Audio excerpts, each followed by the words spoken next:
Hey, what's up? I hope you guys are doing well. In this video, I wanted to solve a question from an exam I took last semester from a course called Automatic Control, or it's also known as Control Systems Engineering.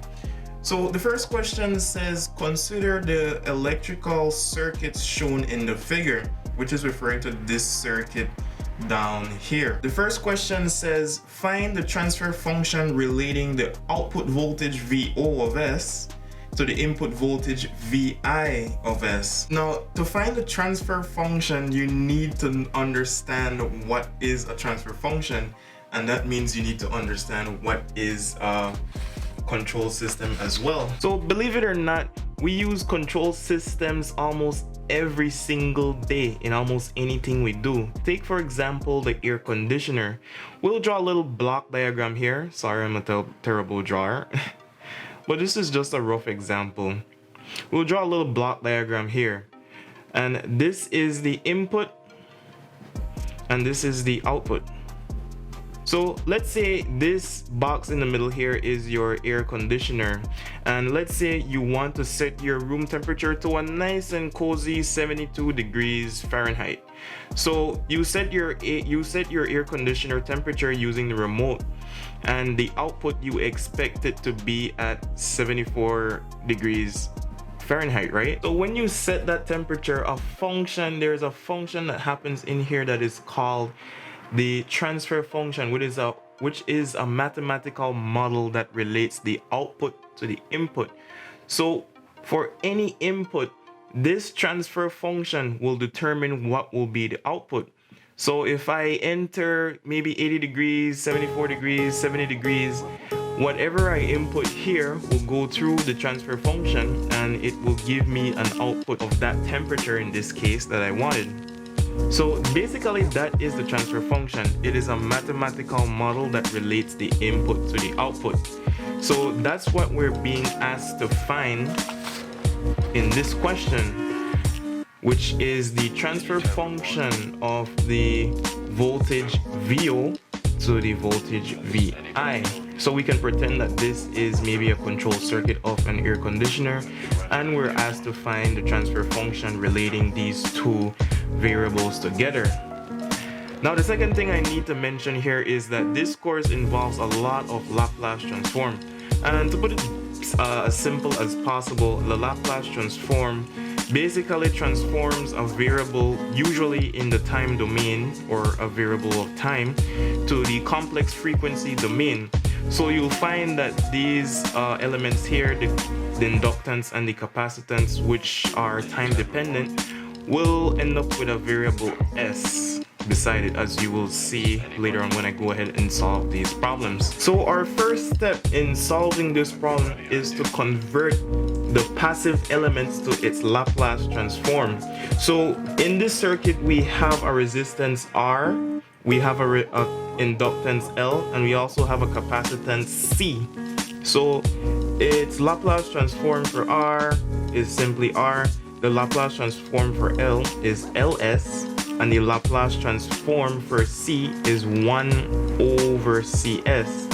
And it helps to redraw the diagram just to see while you're solving the problem. I'm not a very good drawer, but just for simplicity's sake,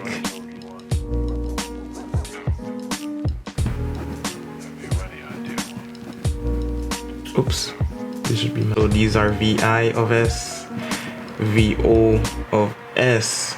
So this is basically the Laplace transform of the circuit. That is our first step.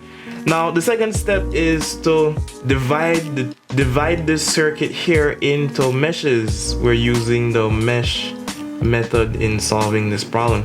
So the first loop here will be mesh 1. Oops, I spelled it wrong.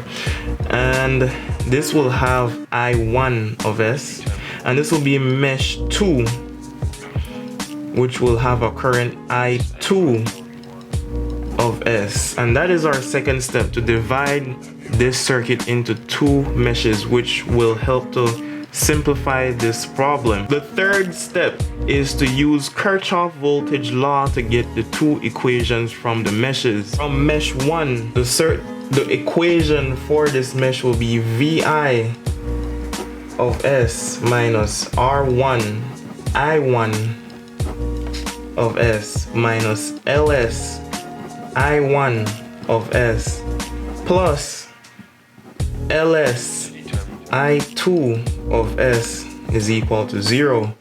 So if we rearrange this, we'll get R1 plus LS times I1 of S minus LS I2 S is equal to VI of S. And this is equation 1. For mesh 2,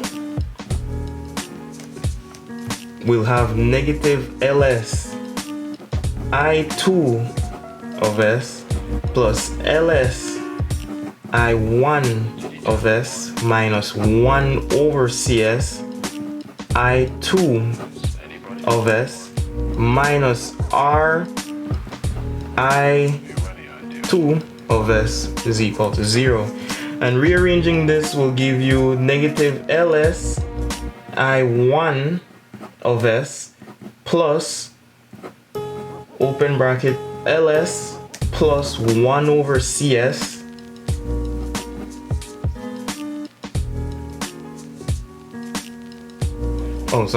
this is 1 over CS plus R close bracket times I2 of S is equal to 0.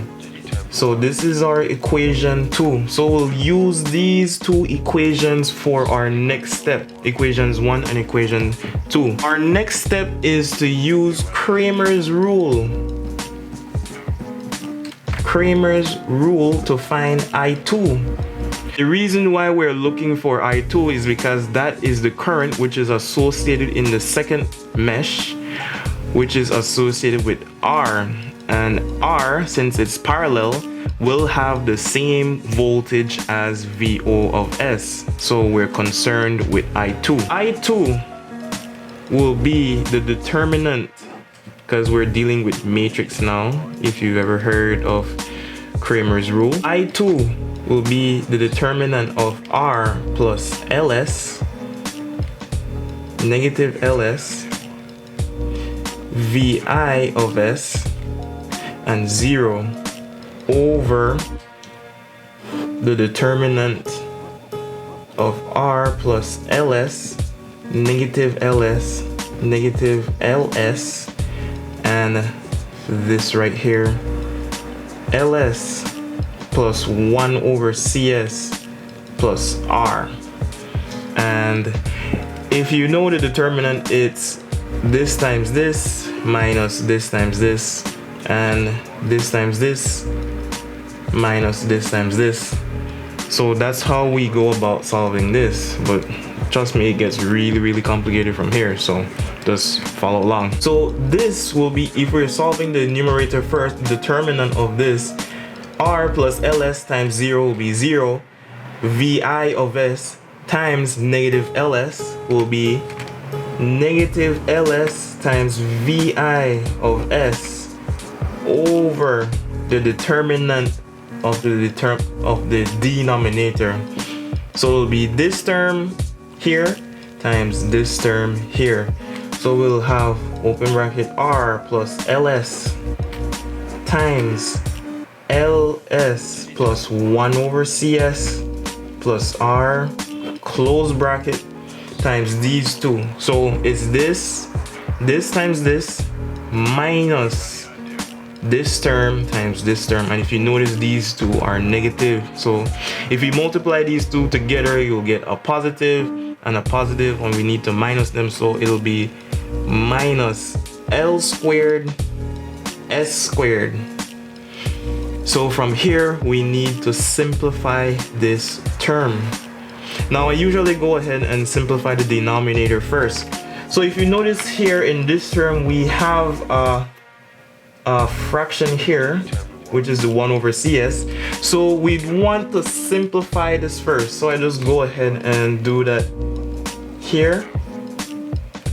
The LCM is CS, 1 and 1. So CS into 1 is CS. CS times LS is LCS squared. CS into CS is 1. 1 times 1 is 1. CS into 1 is 1. CS times R is RCS. We've simplified that term here. So in our next step, we'll end up with LS VI of S over open bracket R plus LS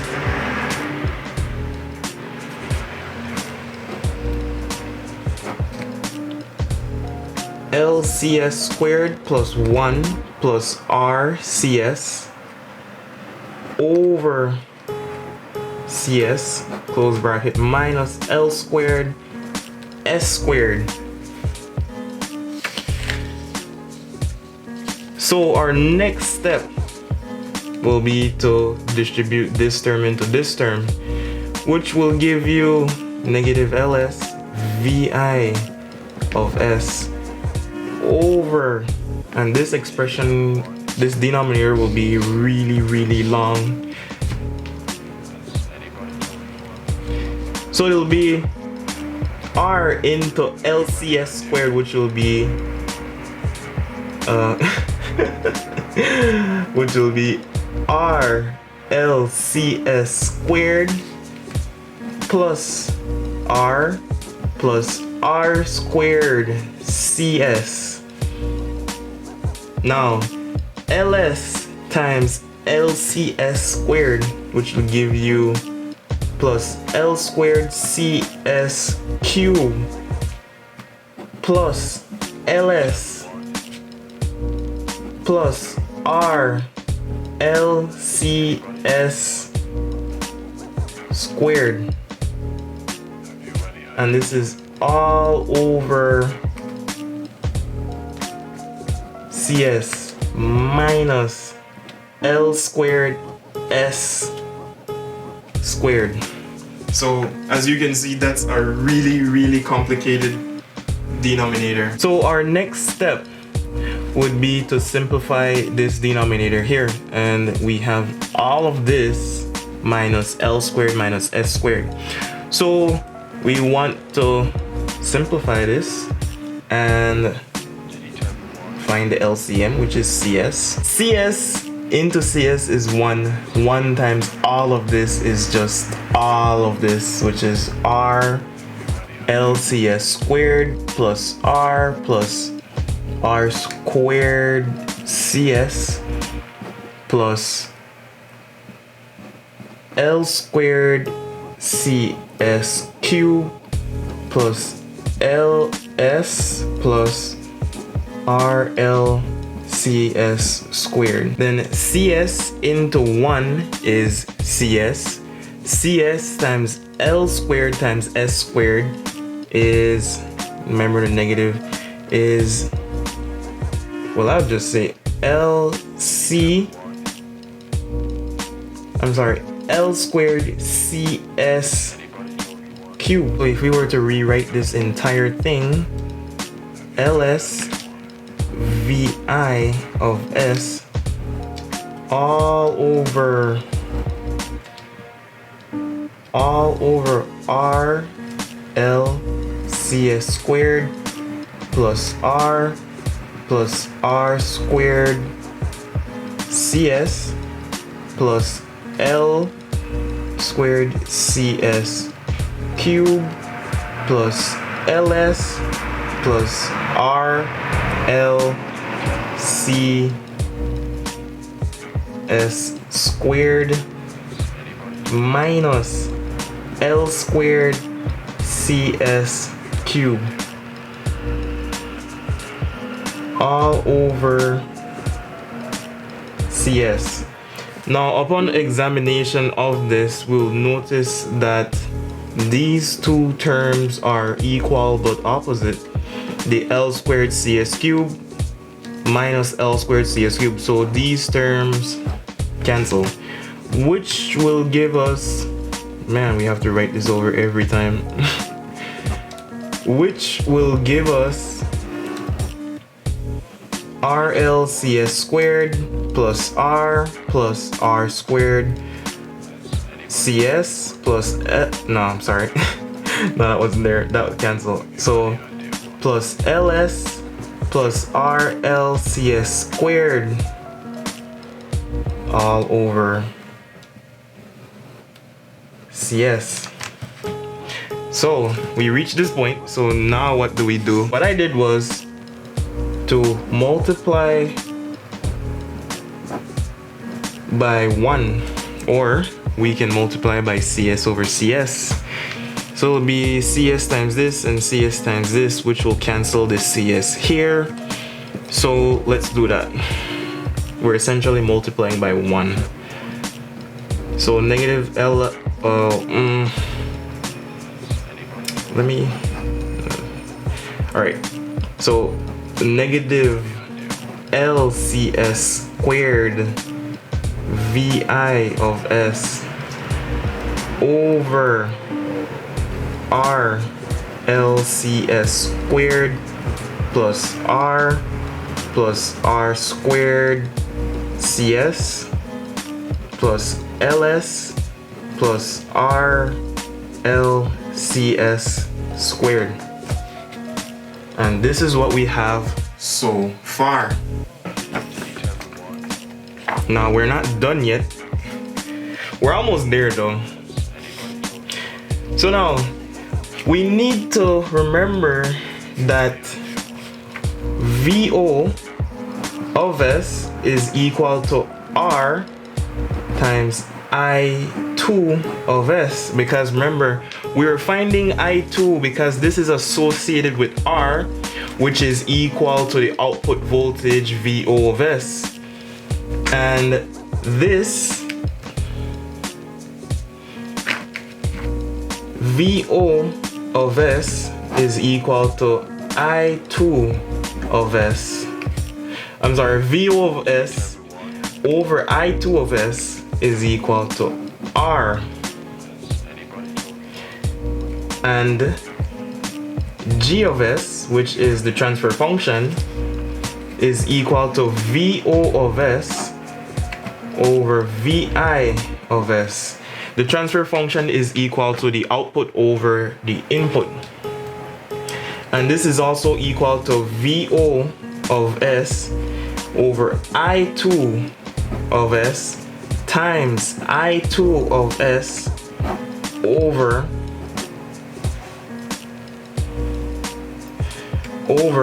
VI of S. Sorry about that. We know that VO of S over I2 of S is equal to R, and I2 of S over VI of S is equal to this expression up here. So then we can say the G of S, which is the transfer function, is equal to R negative R LCS squared over R LCS squared plus R squared CS plus LS plus R, wait, what? Oh, RLCS squared. And this, my friends, is the transfer function. So remember what I said in the beginning with the example with the AC? We just plug this here into the box. This is the transfer function. This is our input and our output. So let's say we wanted to set our air conditioner to a nice and cozy 74 degrees. We will input that here. This will go to the transfer function, which is this mathematical model here, which will give us that output. which should give us the room temperature that we desired. So that was the purpose of this entire question, to calculate the transfer function, which is a mathematical model that relates the output to the input. And as you can see, this is a very long question and it's very complicated, so you are required to know a fairly some advanced math. And yeah, this was the first question of the exam problem, and we have 1, 2, 3. That was, we have three questions a part of question 1, and then we have question 2. And yeah, there's another paper, but there's question up to question 4. So yeah, this was what my automatic control final exam was like. And as you can see, it's not that easy. So I hope you guys enjoyed this video. Now you have a look, now you know what I go through, the stress I've been going through last semester, trying to pass all these exams and studying for them. Thank you so much for watching, and I'll see you in the next video.